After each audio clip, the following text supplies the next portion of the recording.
Dari semua kecanggihan teknologi manusia, dari AI, teknologi luar angkasa, sampai mesin superkomputer, ada kekuatan yang sampai saat ini masih membuat kita tunduk.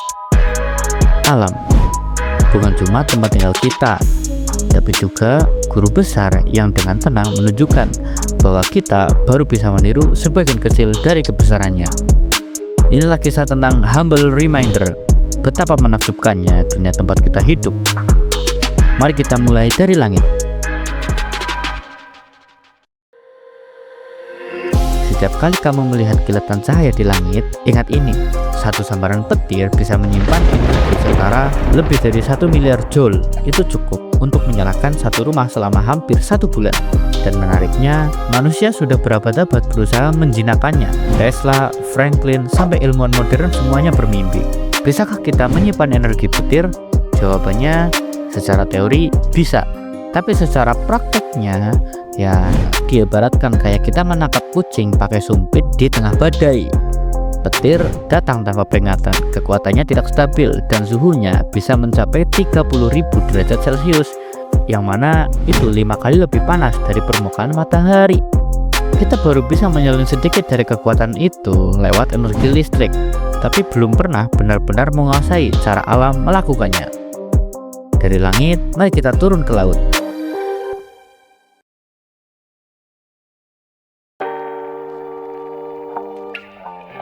Bayangkan air laut setinggi gedung 10 lantai, bergerak dengan kecepatan 800 km per jam. Itu bukan adegan film, itu tsunami. Kita bisa bikin bendungan, bikin kapal tanker sebesar kota kecil, tapi kalau bumi memutuskan untuk sedikit bergeser di dasar laut, semua itu bisa hancur dalam hitungan menit. Teknologi terbaik kita cuma bisa mendeteksi, bukan menghentikan. Radar, satelit, sistem peringatan dini, semua hanya bisa bilang, lari.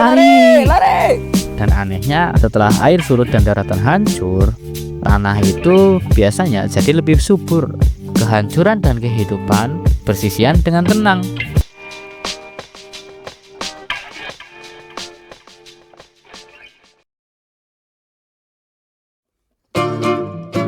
Kalau ada kekuatan alam yang paling bikin drama, mungkin ini, gunung berapi.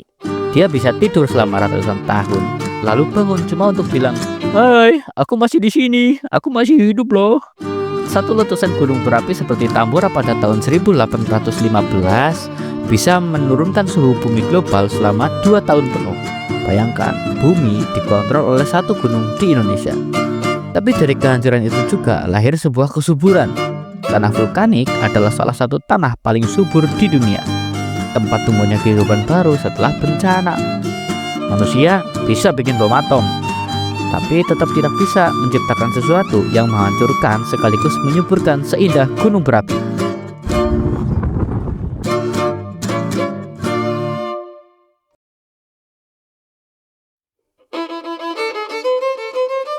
Kita sering lupa bahwa sumber kehidupan bumi, matahari, juga bisa menjadi sumber kehancuran. Setiap beberapa tahun, matahari memutakan semburan energi yang disebut coronal mass ejection. Kalau salah satunya tepat mengenai bumi dengan kekuatan penuh, seluruh jaringan listrik dan satelit bisa lumpuh. Bayangkan, dunia tanpa GPS, tanpa sinyal, tanpa listrik. TikTok berhenti, YouTube nge-lag, dunia panik. Dan satu-satunya yang tersisa mungkin cuma orang yang masih punya radio jadul di rumah.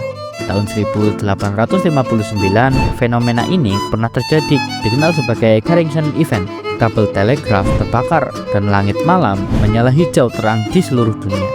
Kita baru sadar teknologi secanggih apapun masih bergantung pada izin dari bintang tua di atas sana.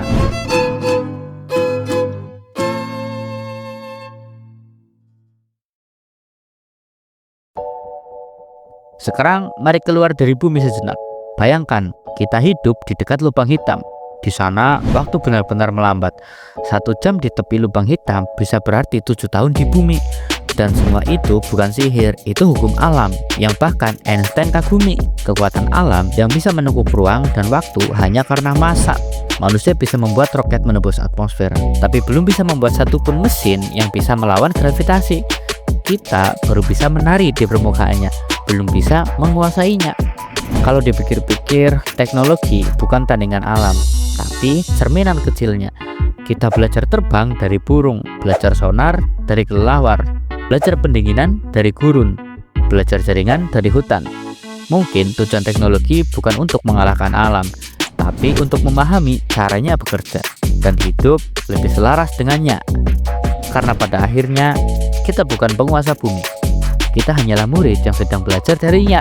Dan kalau suatu hari nanti kamu lihat hujan, petir, atau gunung dari kejauhan, ingat, itu bukan ancaman. Itu adalah sebuah pelajaran yang sedang ditunjukkan.